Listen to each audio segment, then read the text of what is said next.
Hello दोस्तों, मैं हूं अखिलेश और स्वागत है आपका आपकी अपनी यूट्यूब चैनल एजी स्टडी ग्रुप पर। दोस्तों, मध्य प्रदेश पटवारी के लिए जीके के इंपॉर्टेंट क्वेश्चन लेकर आया हूं। दोस्तों, आज का टॉपिक है भारत के राष्ट्रीय प्रतीक। ठीक है दोस्तों अगर आप चैनल पर नए हो तो चैनल को सब्सक्राइब करके बेल आइकन को दबा दें, जिससे कि आपको मेरी लेटेस्ट वीडियो का नोटिफिकेशन सबसे पहले आपको मिल सके। दोस्तों चलिए आज की वीडियो को हम शुरू करते हैं।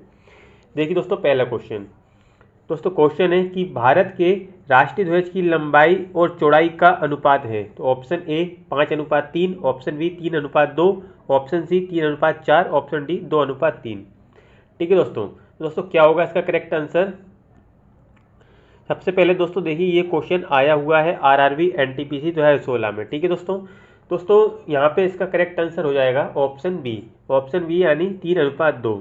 ठीक है दोस्तों, आपको यहाँ पर एक चीज़ याद रखना है दोस्तों, लंबाई और चौड़ाई का अनुपात पूछे तो 3:2 लगाना है। यहाँ पर ध्यान देना है, पूछा क्या है, लंबाई और चौड़ाई बोला है, तो लंबाई 3 है और चौड़ाई कितनी 2 है। ठीक है दोस्तों, अगर यहाँ पे चौड़ाई और लंबाई का अनुपात इस तरह से पूछता तो हमारा आंसर होता है इसका ऑप्शन डी 2:3, ये करेक्ट आंसर हो जाता है। लेकिन अभी हमारा करेक्ट आंसर हो जाएगा ऑप्शन बी, लंबाई और चौड़ाई का अनुपात राष्ट्रीय ध्वज की 3:2 करेक्ट आंसर हो जाता है। चलिए अगले क्वेश्चन की ओर हम बढ़ते हैं।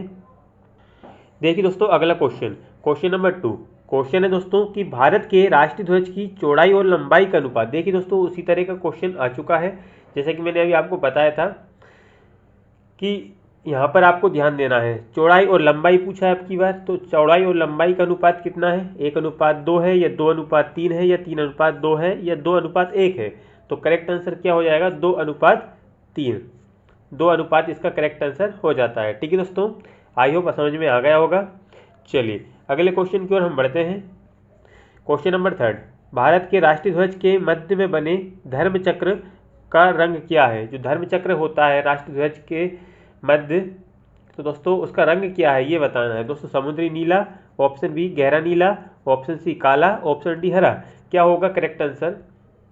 तो दोस्तों करेक्ट आंसर हो जाएगा ऑप्शन बी गहरा नीला। ठीक है दोस्तों, और दोस्तों आपको कमेंट में ये भी बताना है कि कितने क्वेश्चन का आंसर आपको पता था। ठीक है, चलिए अगले क्वेश्चन की ओर हम बढ़ते हैं।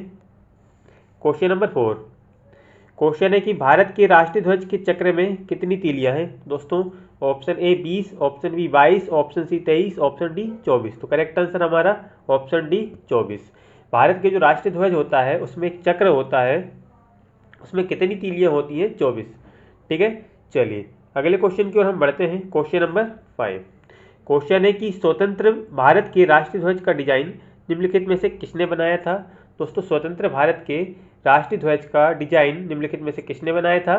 तो option A Mahatma Gandhi, option B Bankim Chandra Chatterjee, option C Rabindranath Tagore, option D Pingali Venkaiah.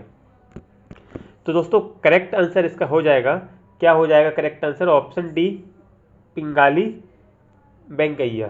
ठीक है दोस्तों, पिंगाली वेंकैया इसका करेक्ट आंसर हो जाता है। चलिए अगले क्वेश्चन की ओर हम बढ़ते हैं। क्वेश्चन नंबर 6 दोस्तों क्वेश्चन है कि भारत का राष्ट्रीय गान यानी नेशनल एंथम है, क्या है दोस्तों। Option A Vande Mataram, option B सारे जहां से अच्छा, ऑप्शन सी जनगण मन, ऑप्शन डी है हिंद देश का प्यारा झंडा। तो करेक्ट आंसर क्या है इसका, भारत का जो राष्ट्रीय गान है वो है जनगण मन, यानी ऑप्शन सी करेक्ट आंसर इसका हो जाता है। ठीक है दोस्तों, चलिए अगला क्वेश्चन नंबर 7 भारत के राष्ट्रीय गान के रचयिता हैं। दोस्तों भारत का जो राष्ट्रीय गान है जनगण मन, उसके रचयिता कौन है। Option A Bankim Chandra Chatterjee, option B Rabindranath Tagore, option C Sarojini Naidu, option D Aurobindo Ghosh. तो करेक्ट आंसर क्या हो जाएगा इसका, ऑप्शन बी यानी रविंद्रनाथ टैगोर। रविंद्रनाथ टैगोर भारत के जो राष्ट्रीय गान है जनगण मन उसके रचयिता हैं। चलिए अगला क्वेश्चन नंबर 8 क्वेश्चन है कि क्वेश्चन है राष्ट्रीय गान जनगण मन सर्वप्रथम कब और कहाँ गाया गया। तो दोस्तों ऑप्शन ए 1911 कलकत्ता में, ऑप्शन बी 1931 कलकत्ता में, ऑप्शन सी 1950 दिल्ली में, ऑप्शन डी 1896 कलकत्ता में। तो राष्ट्रीय गान सर्वप्रथम कब और कहाँ गाया गया। दोस्तों करेक्ट आंसर इसका ऑप्शन ए 1911 कलकत्ता में। कब दोस्तों, 1911 कलकत्ता में राष्ट्रीय गान सर्वप्रथम गाया गया। ठीक है दोस्तों, और कलकत्ता में गाया गया। चलिए अगला क्वेश्चन नंबर 9 क्वेश्चन है दोस्तों कि भारत के राष्ट्रीय गान जन गण मन को संपूर्ण रूप से गाने में कितना समय लगता है? तो option A 50 second, option B 52 second, option C 55 second, option D 59 second. तो करेक्ट आंसर क्या होगा इसका? ऑप्शन बी यानी 52 सेकंड आपको पता होना चाहिए। चलिए अगला क्वेश्चन देखिए दोस्तों, क्वेश्चन नंबर 10। क्वेश्चन है कि भारत का राष्ट्रीय गीत है, तो ऑप्शन ए जन गण मन अधिनायक जय है, ऑप्शन बी हिंद देश का प्यारा झंडा, option C Vande Mataram, option D सारे जहां से अच्छा हिंदुस्तान हमारा। तो करेक्ट आंसर क्या हो जाएगा इसका? Option C. राष्ट्रीय गीत पूछा है तो option C Vande Mataram correct answer इसका हो जाता है। चलिए अगला क्वेश्चन दोस्तों, क्वेश्चन है कि भारत के राष्ट्रीय गीत के रचयिता हैं। दोस्तों भारत के राष्ट्रीय गीत के रचयिता कौन है? Option A Rabindranath Tagore, option B Bankim Chandra Chatterjee, option C sir Mohammad Iqbal, option D Sarojini Naidu.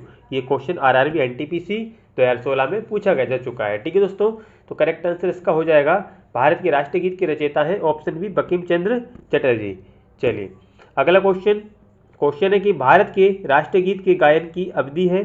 तो दोस्तों option A 52 second, option B 60 second, option C 65 second, option D 90 second. तो दोस्तों जो राष्ट्रीय गीत है जो वंदे मातरम, इसके गायन की अवधि है, मतलब कितने सेकंड में इसको गाया जाता है ये बताना है। तो दोस्तों करेक्ट आंसर इसका हो जाता है ऑप्शन सी यानी 65 सेकंड।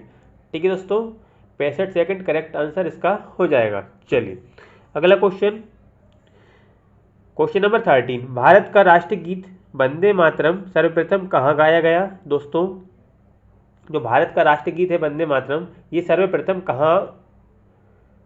क्या पूछा? सर्वप्रथम कब गाया गया? ठीक है, सन बताना है हमें। तो दोस्तों ऑप्शन ए 1886 ईस्वी में, ऑप्शन बी 1896 ईस्वी में, ऑप्शन सी 1906 ईस्वी में, ऑप्शन डी 1907 ईस्वी में। दोस्तों वंदे मातरम भारत का जो राष्ट्रीय गीत है ये सर्वप्रथम गाया गया था कब? 1896 ईस्वी में। कब दोस्तों? 1896 ईस्वी में। चलिए अगला क्वेश्चन नंबर 14। क्वेश्चन है कि भारत का राष्ट्रीय गीत वंदे मातरम किस ग्रंथ से संकलित है? दोस्तों करेक्ट आंसर इसका हो जाएगा क्या? आनंद मठ। ठीक है, आनंद मठ यानी ऑप्शन डी इसका करेक्ट आंसर हो जाता है। चलिए अगला क्वेश्चन नंबर 15। क्वेश्चन है आकाशवाणी और दूरदर्शन के दैनिक कार्यक्रमों की शुरुआत किससे होती है? दोस्तों आकाशवाणी और दूरदर्शन के दैनिक कार्यक्रमों की शुरुआत किससे होती है? ऑप्शन ए राष्ट्रगान, ऑप्शन बी राष्ट्रीय गीत, ऑप्शन सी संतूर वादन, ऑप्शन डी फिल्मी धुन। तो ऑप्शन बी राष्ट्रीय गीत से। ठीक है दोस्तों, ऑप्शन बी राष्ट्रीय गीत हमारा करेक्ट आंसर इसका हो जाएगा। अगला क्वेश्चन नंबर 16। क्वेश्चन है सारनाथ स्थित राष्ट्रीय स्तंभ का कौन सा भाग राष्ट्रीय प्रतीक चिन्ह के रूप में लिया गया? ठीक है, क्या है क्वेश्चन कि सारनाथ स्थित राष्ट्रीय स्तंभ कौन सा भाग राष्ट्रीय प्रतीक चिन्ह के रूप में लिया गया? तो ऑप्शन ए शीर्ष भाग, ऑप्शन बी मध्य भाग, ऑप्शन सी आधार भाग, ऑप्शन डी पूरा भाग। दोस्तों करेक्ट आंसर इसका हो जाएगा ऑप्शन ए शीर्ष भाग। ठीक है दोस्तों, शीर्ष भाग इसका करेक्ट आंसर हो जाता है। चलिए अगला क्वेश्चन देखिएगा, क्वेश्चन नंबर 17। क्वेश्चन है कि भारत के राष्ट्रीय प्रतीक में निम्नलिखित में से कौन सा पशु दृष्टिगत नहीं है? दोस्तों ऑप्शन ए सिंह, ऑप्शन बी सांड, ऑप्शन सी घोड़ा, ऑप्शन डी हिरण। तो करेक्ट आंसर इसका ऑप्शन डी हिरण। ठीक है, चलिए अगला क्वेश्चन नंबर 18। भारत के राष्ट्रीय प्रतीक चिन्ह में कितने शेर दिखाई देते हैं? दोस्तों option A 1, option B 2, option C 3, option D 4। तो दोस्तों भारत के जो राष्ट्रीय प्रतीक चिन्ह में कितने शेर दिखाई देते हैं? तो दोस्तों कितने दिखाई देते हैं? 3 शेर। ठीक है दोस्तों, कितने शेर? 3 शेर। चलिए अगला क्वेश्चन, भारत का राज चिन्ह अशोक महान द्वारा सारनाथ में स्थापित सिंह स्तंभ से लिया गया। इस राज चिन्ह के मूल स्तंभ में कितने सिंह हैं? फिर से दोस्तों सुनिए क्या है क्वेश्चन है कि भारत का राज चिन्ह अशोक महान द्वारा सारनाथ में स्थापित स्तंभ से लिया गया।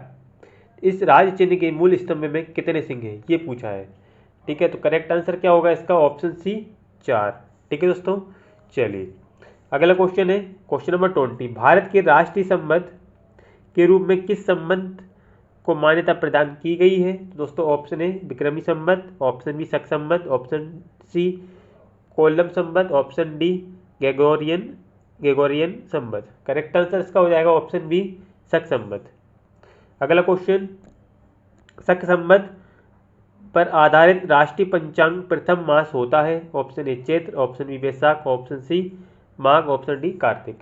तो करेक्ट आंसर इसका ऑप्शन ए चैत्र। ठीक है, चलिए अगला क्वेश्चन देखिए दोस्तों, क्वेश्चन नंबर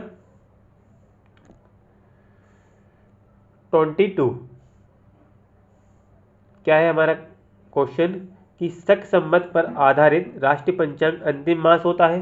अब अंतिम मास पूछा है तो दोस्तों शक संवत पर आधारित राष्ट्रीय पंचांग अंतिम मास होता है कौन सा दोस्तों? ऑप्शन ए चैत्र, ऑप्शन बी माघ, ऑप्शन सी पौष, ऑप्शन डी फाल्गुन। तो करेक्ट आंसर इसका है ऑप्शन डी फाल्गुन।